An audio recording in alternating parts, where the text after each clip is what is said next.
Welcome back to the deep dive. You, our dedicated learner, are here for one reason: to gain deep, structured knowledge quickly and efficiently. And we're here to deliver that. We take these complex topics, pull them apart, and really just hand you the core insights. We focus on synthesis. Exactly. It's about cutting through all the noise to get to the data points, the strategies, the things that really transform your understanding. We structure the knowledge so it becomes sticky, so you walk away not just informed, but strategically aware. Absolutely. And today we are plunging into a truly fascinating, deeply complex, and historically critical subject.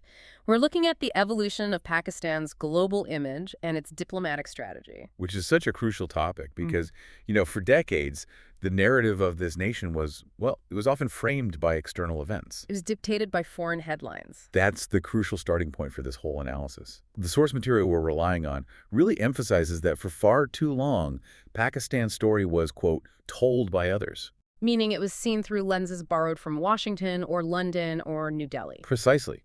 It was so often defined only by crises, by security challenges, or these moments of conflict.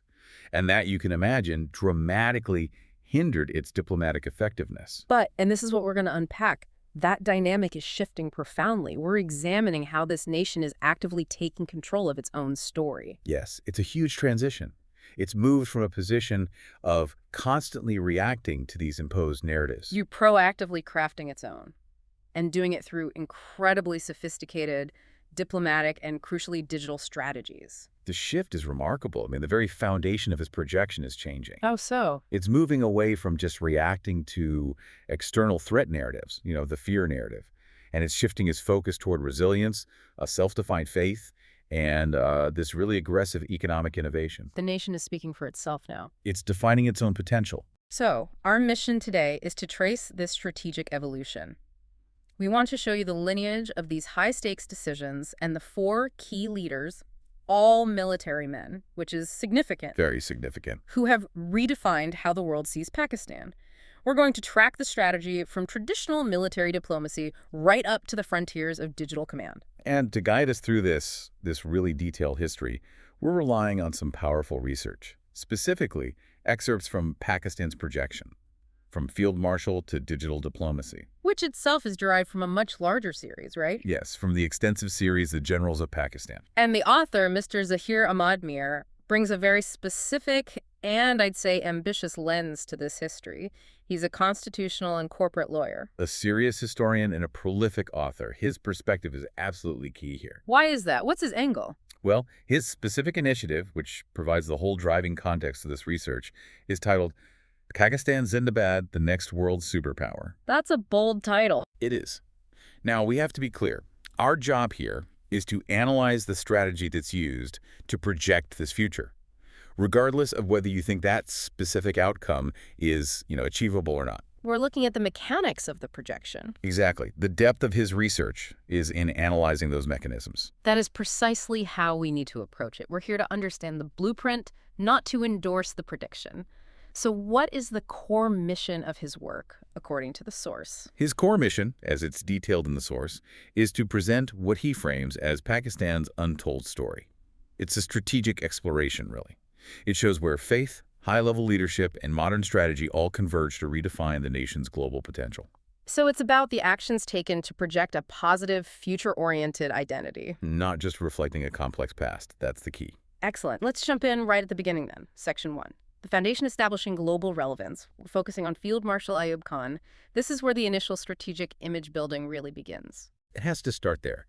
Ayub Khan's era is essential because, you have to remember the nation was only a decade old at that point. Right. So when we talk about the birth of modern Pakistan's image, he wasn't just consolidating power at home. No, not at all. He was deliberately positioning a very young, very fragile state on the world stage. And the critical objective then was moving beyond that narrative of partition and crisis. And trying to define the nation by its potential. He positioned Pakistan not as a regional problem, but as a rising modern Asian power. A very deliberate choice of words. Very. And his approach was defined by what the source calls diplomacy, through development and discipline. Okay, let's break that down. Development and discipline. Ayub Khan's strategic goal was fundamentally self-reliant. It was about establishing global relevance by showcasing competence, high-level organization, and tangible ambition He wanted engagement based on mutual respect. and shared interest, not just pity or, strategic necessity alone. And the diplomatic efforts during his time really reflect this aggressive search for respect. The source material highlights the sheer geographical scale of his outreach almost immediately after he consolidated power. Absolutely. The research specifically notes his really consequential visits to Washington, Moscow, and Beijing. Wow, at that time. You have to contextualize this. This is the height of the Cold War. Managing strategic autonomy between the United States and the Soviet Union, while also building a new relationship with China. There was a diplomatic high-wire act of the highest order. Visiting those three capitals wasn't just about collecting aid packages, was it? No, it was a deliberate signal, a signal of non-alignment and strategic value. It instantly communicated that Pakistan was a player, a country whose internal stability mattered to all the global powers. So it projected this strategic flexibility. That was central to the image. The source strongly emphasizes that the image projected under Ayub Khan was one of a nation embodying discipline. Which was often highlighted by the highly visible, organized military administration. Right. And also exhibiting progress through those early industrialization efforts and harboring this significant national ambition. Let's delve deeper into that idea of development. What were the visible signs of progress he used to earn that respect abroad? Well, the projection wasn't just rhetoric. It was tied to very concrete internal structures. For example, he oversaw the implementation of basic democracies. Right. Now, regardless of one's political view on that system, internationally it was projected as an experiment in modern, stable governance. A contrast to the political chaos you're seeing in a lot of other newly independent states? Exactly. But more importantly, he focused on large-scale infrastructure and industrial planning, the planning for major projects like the foundational work for steel mills and major dams. That was used as diplomatic leverage. So he wasn't just going to these capitals with his hand out. No. He was saying, invest in our stability because we are already building a sophisticated, disciplined economy. Precisely. He essentially laid the groundwork that said, our discipline and our economic potential are the guarantees on your investment. That internal projection of competence, of military discipline being translated into national organization, that was the prerequisite for all the subsequent diplomatic maneuvering. And that leads directly to the core strategic principle that the source extracts from this era. Which is, diplomacy begins when respect is earned through development. That is a foundational principle of self-definition, isn't it? It is. It means that your national narrative has to be anchored in something tangible, something self-generated.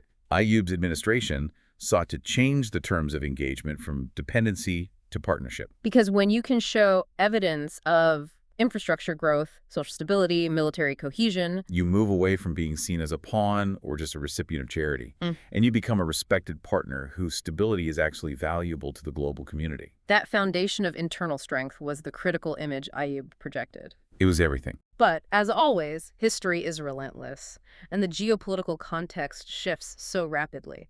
That focus on development-based respect was dramatically altered by external forces during the era of General Zia-ul-Haq. It was.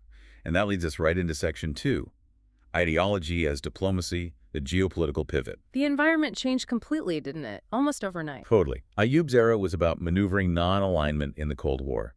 Zia's era was defined by the Soviet invasion of Afghanistan in 1979. Which placed Pakistan directly at the center of the final, most intense phase of the Cold War. Right at the epicenter. And this external pressure forced a new kind of projection. The narrative had to shift from simply being a rising Asian power to something much more ideologically charged. It did. This era positioned Pakistan as an indispensable global pivot during the Afghan jihad. The strategic necessity of that moment allowed Zia-ul-Haq to leverage the nation's Islamic identity in a way that had immediate, profound global consequences. That's a great way to put it. He didn't just passively accept the crisis.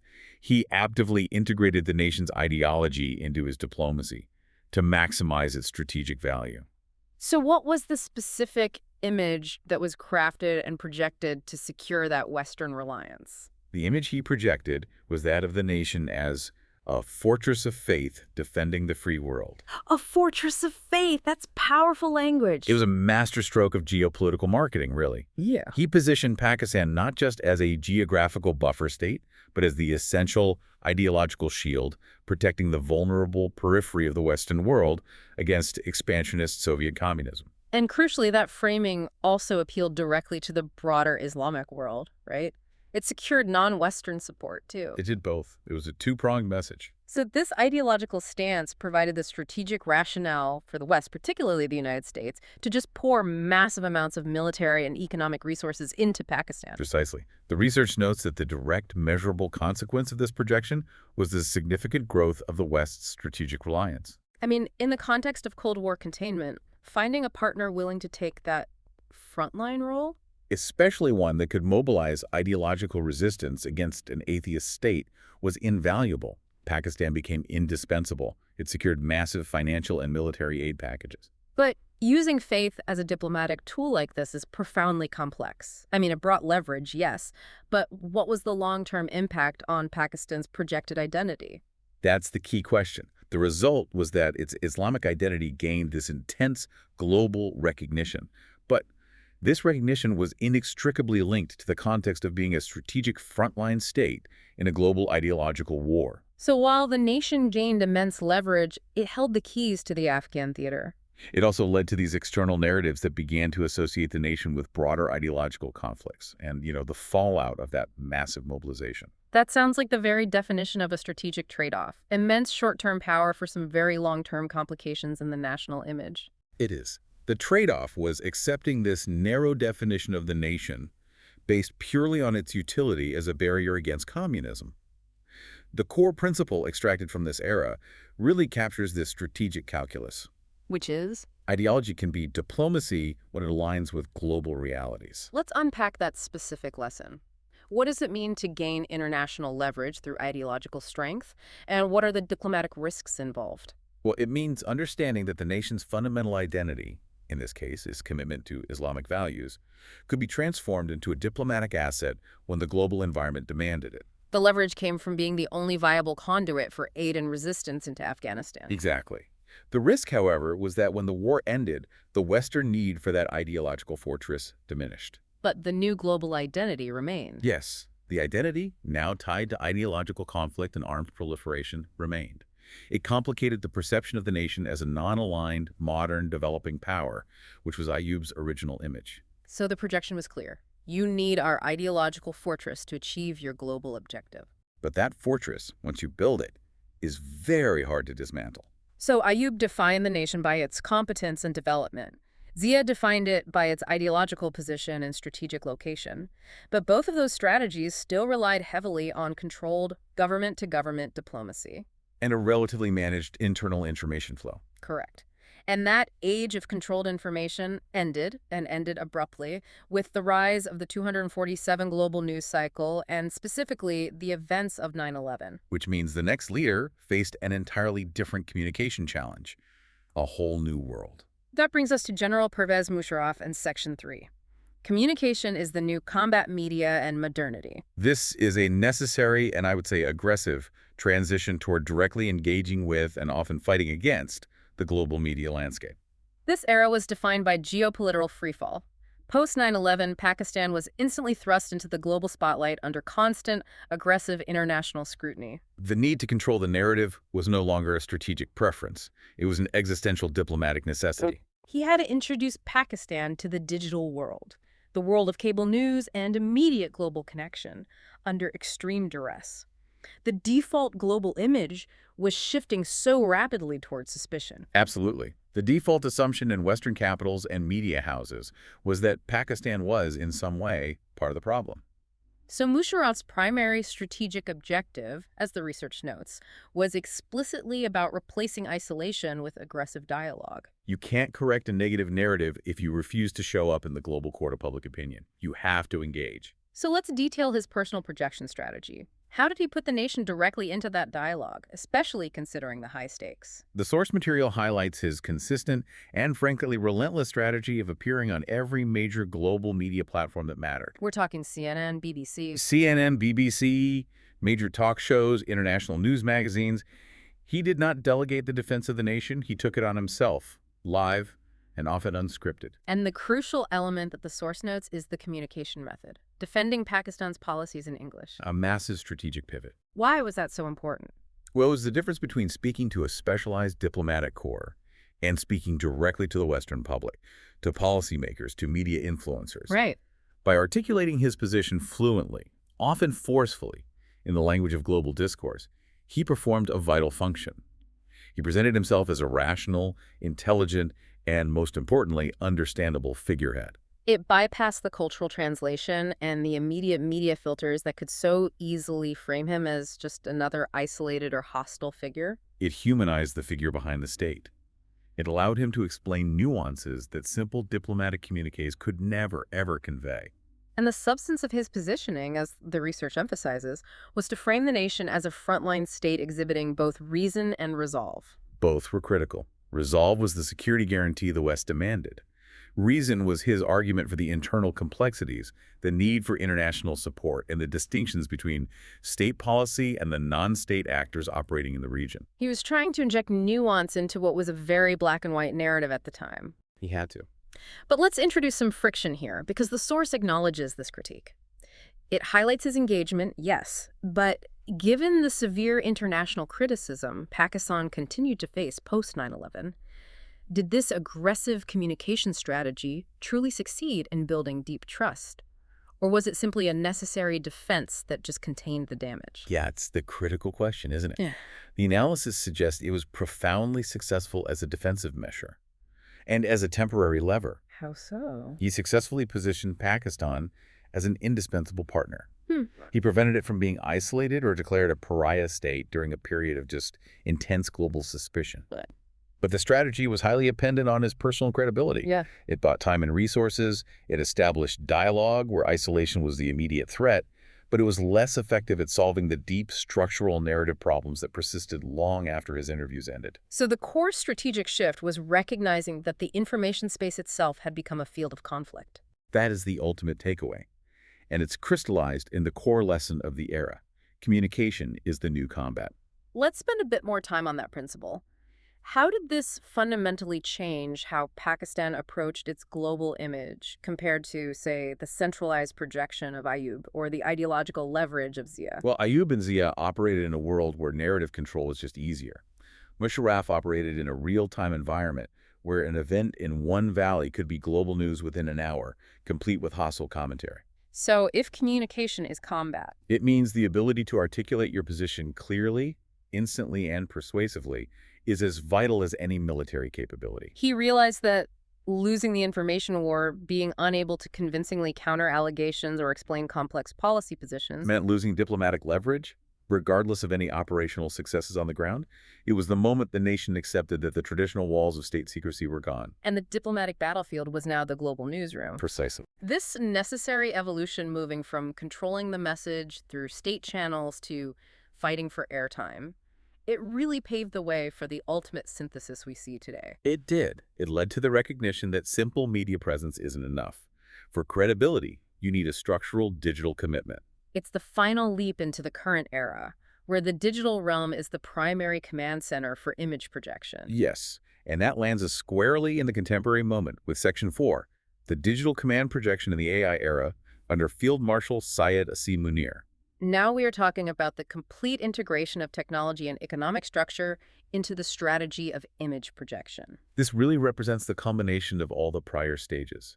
If Ayub focused on development and Musharraf focused on global media, Munir is leveraging 21st century technological and economic frameworks to ensure long-term strategic credibility and security. He has fully taken Pakistan's image into the digital age. Without a doubt. So let's define the two primary modern tools and frameworks that the source material emphasizes under his command.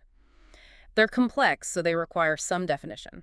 Okay. First is the aggressive adoption of economic diplomacy, operating primarily under the umbrella of SIFC, that's a Special Investment Facilitation Council. SIFC, we'll come back to that. What's the second tool? The second is the strategic utilization of peace messaging through AI-driven media. And these are not just buzzwords. No, these are structural mechanisms designed to enhance projection.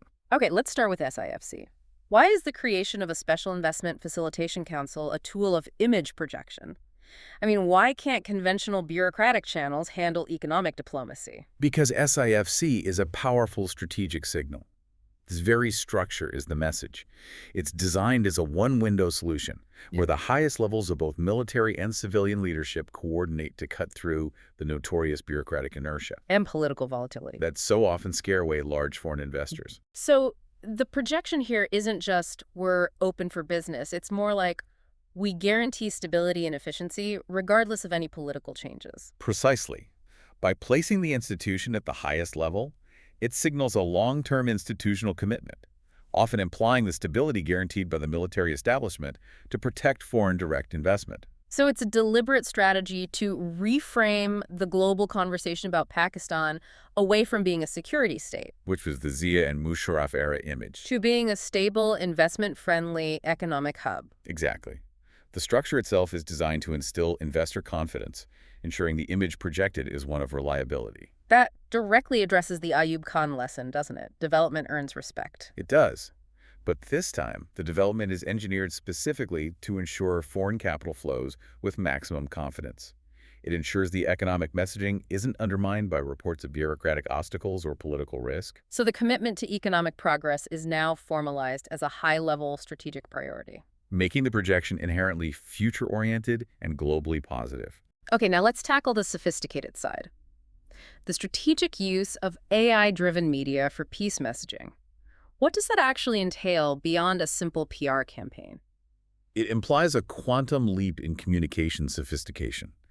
AI tools are not just for, tweeting.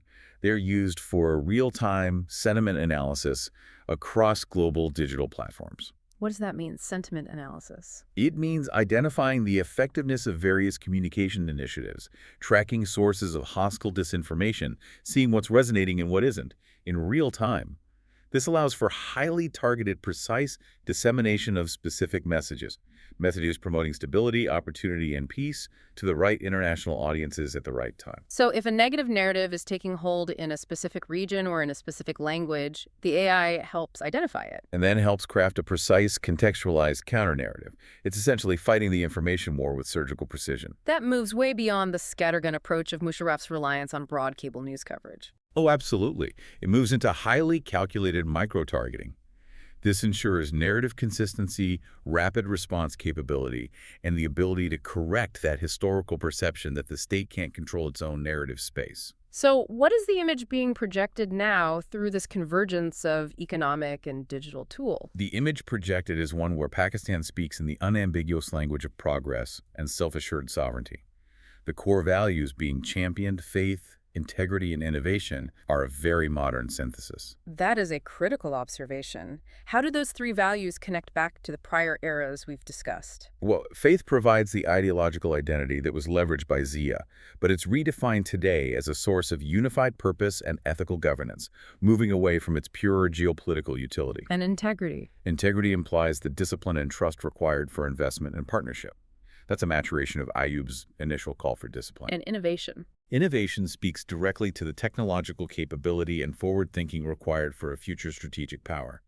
It fulfills the communications requirements that were first established by Musharraf.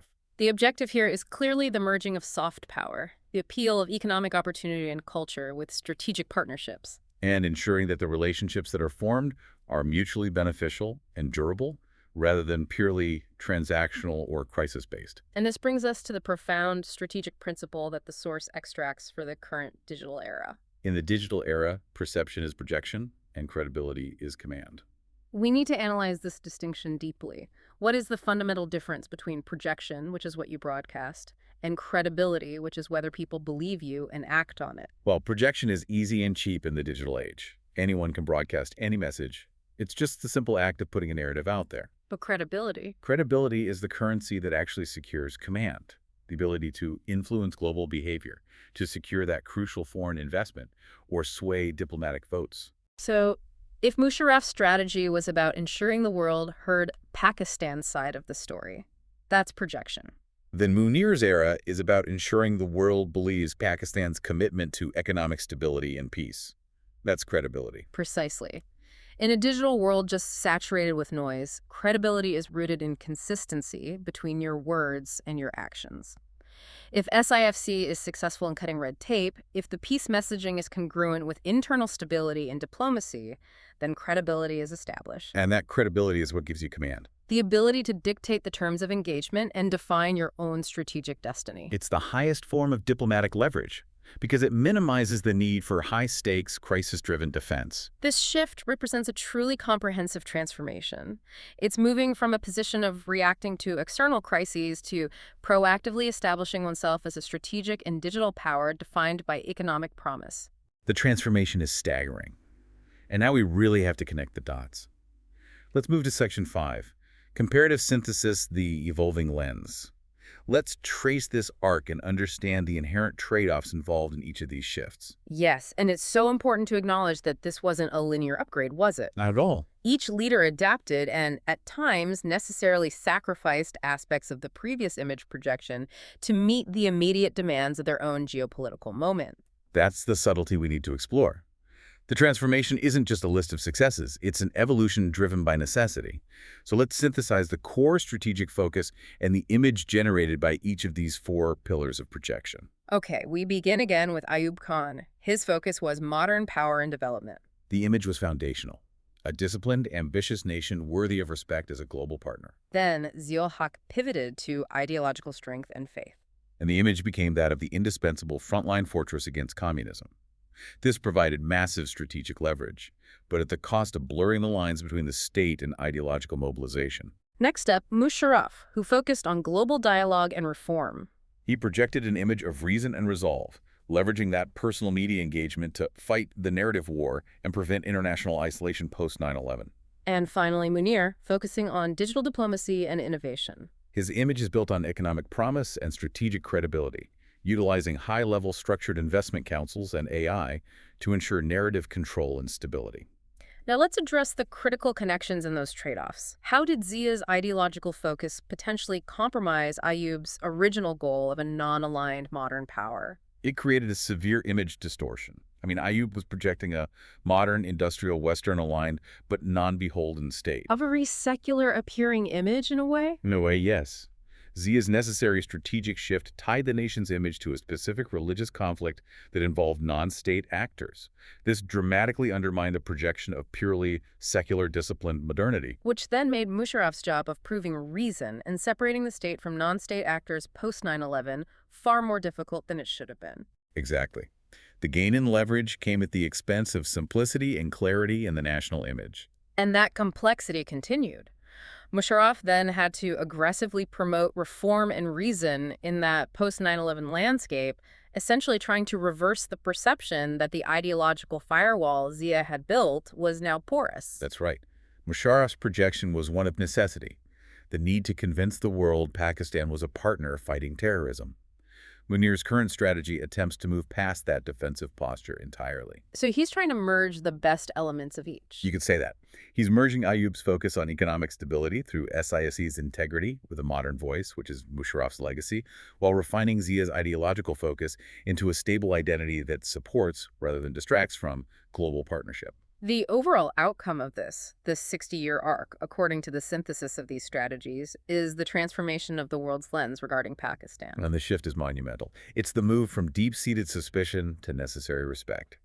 In the early days, the new state was viewed with cautious suspicion. But the strategies employed by these 4 leaders, responding to shifting priorities like development, ideological defense, communication clarity, and economic projection, have slowly and deliberately established a strategic maturity. with the ultimate achievement being the creation of a narrative that is internally driven and internationally acknowledged as a serious power with a defined future.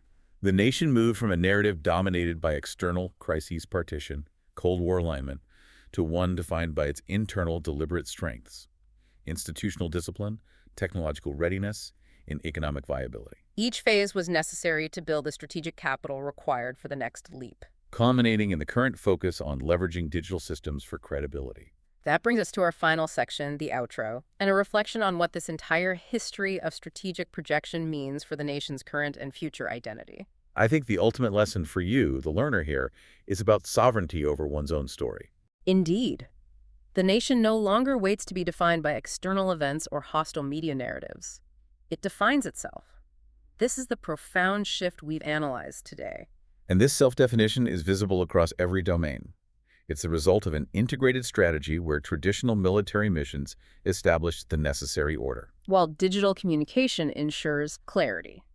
and economic frameworks ensure confidence. And in summarizing the elements giving the nation power, we can return to the framework identified in the source material as defining the nation's future trajectory. We have three interconnected elements that really summarize the self-defined power structure built over these four eras. The first is where the identity is rooted. Faith gives it identity. This is the enduring ideological foundation. It was leveraged powerfully by Zia, but it's redefined today as a source of integrity, cultural cohesion, and a unified moral purpose, which is essential for internal stability. Second, the ability to transmit that identity globally. Technology gives it reach. This is the direct accelerated legacy of the Musharraf and Munir eras. It is the recognition that without controlling the digital and communication space through AI, targeted messaging, SIFC coordination internal strengths cannot be projected or protected globally. And third, the guarantee that the message is reliable. Truth gives it power. And this speaks directly to the current emphasis on credibility. In a volatile world, only a commitment to transparent integrity and reliable economic action can sustain strategic command. The power derived from being a trustworthy economic and strategic partner is the ultimate diplomatic currency. Faith, technology, and truth. A sophisticated strategic triangle for modern image projection that seeks to secure future influence. And on that note of immense ambition, we must leave you with the final provocative thought that underlies the entire research initiative by Mr. Zahir Ahmad Mir, the founder of the movement that inspired this material. It is the declaration of the future trajectory, based on this historical analysis of strategic self-definition. And it is a challenging thought for every student of global politics. Pakistan Zindabad, the next world superpower. That is a statement designed to provoke analysis. And we encourage you to reflect on the historical strategies, the modern digital tools, and the synthesis we've just unpacked. What does this convergence of deep-rooted identity, technological capability, and a commitment to economic credibility mean for the trajectory of power in the 21st century? The journey from being defined by battlefield narratives to commanding digital diplomacy is long, it's complex, and it's filled with trade-offs. But the source material provides a very clear blueprint for understanding that ambitious evolution. We hope this deep dive has given you the essential knowledge to understand that story. Thank you for diving in with us.